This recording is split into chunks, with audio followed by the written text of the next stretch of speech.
गरीब फकीर की कहानी।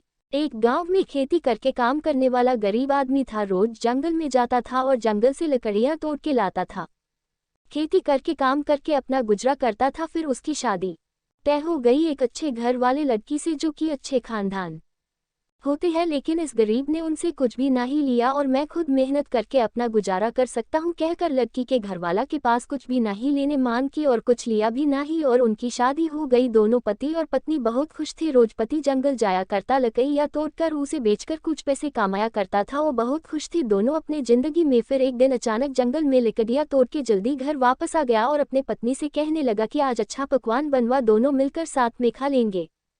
पत्नी भी खुश होकर आज घर जल्दी जल्दी पकवान बनाने में मशगूल हो गई। खाने में चावल, पलवा, बनिया और बैगन का भत्ता और आलू का सालन, रोटी, ऐसे करके सारे पकवान बनाए उसके पत्नी ने। फिर दोनों मिलकर साथ खाने के लिए बैठे गए। फिर पत्नी ने परोसना शुरू किया प्लेट में। दोनों मिलकर खाना शुरू करने ही वाले थे, उतने में बाहर से आवाज आई, एक फकीर की घर में कोई है, मुझे भूख लगी, मैं बहुत दिन से कुछ अच्छा खाना खाया नहीं हूँ, घर में कुछ खाने हैं तो दे दो, ऐसे कहो। फकीर आवाज देने लगा। फिर वो गरीब अपने पत्नी से कहने लगा, ये जो कुछ पकवान जो तुमने पकाया है ये सारा कुछ सब उसे दे आओ। पत्नी कहने लगी, मैं इतनी मेहनत करके देर तक पकाया है और आप कह रहे हैं ये सारा उसे दे आओ। हाँ, तुमने सही सुना है, ये सारा जो कुछ पकाया ये सारा देकर आ जाओ।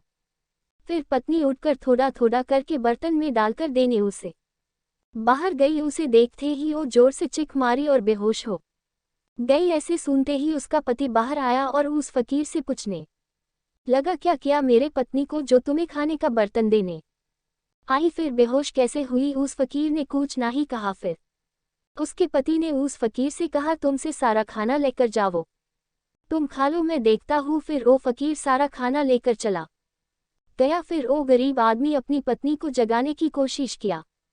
फिर थोड़ी देर उसकी बीवी होश में आ गई तो उसके पति ने उसे पूछने लगा, क्यों ऐसा क्या जो तुमने उस फकीर को खाने का बर्तन देने गई और जोर चिक मारकर बेहोश हो गई, क्या हुआ था? तो उसकी बीवी उसे कहने लगी, मैं तुम्हें एक कहानी सुनाती हूँ, तुम सुनोगे? वो कहने लगा, जरूर। तो वो कहने, ओ मेरे पहले पति है, ऐसे कहते ही उसके पति को अजीब लगा।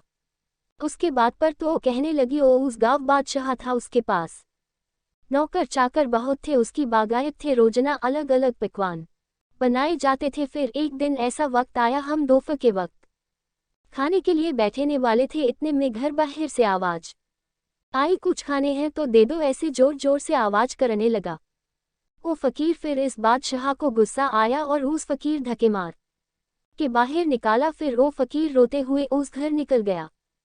फिर उसके बाद उस बादशाह के एक एक बागायत सब बेच के खत्म हो गई और उसको खाना मिलना मुश्किल हुआ। फिर वो बादशाह मुझे कहने, अब तुम भी अपने घर जाओ, मेरे पास कुछ नहीं बचा, तुम अपने घर जाओ, ऐसे कहकर वो निकल गया। फिर मेरे घर वालों ने आपसे शादी करके दे दी। ये सुनकर वो गरीब आदमी जो उसका दूसरा पति था वो हंसने लगा और कहने लगा, तुमने तुम्हारी कहानी सुनाई, अब मेरी भी एक कहानी है, वो तुम्हें सुनना पड़ेगी। तो वो गरीब उसका पति कहने लगा, जब आप खाने के लिए बैठे मैं आवाज दी बादशाह के घर, तो आवाज देने वाला दूसरा कोई नहीं बल्कि मैं ही वो फकीर था।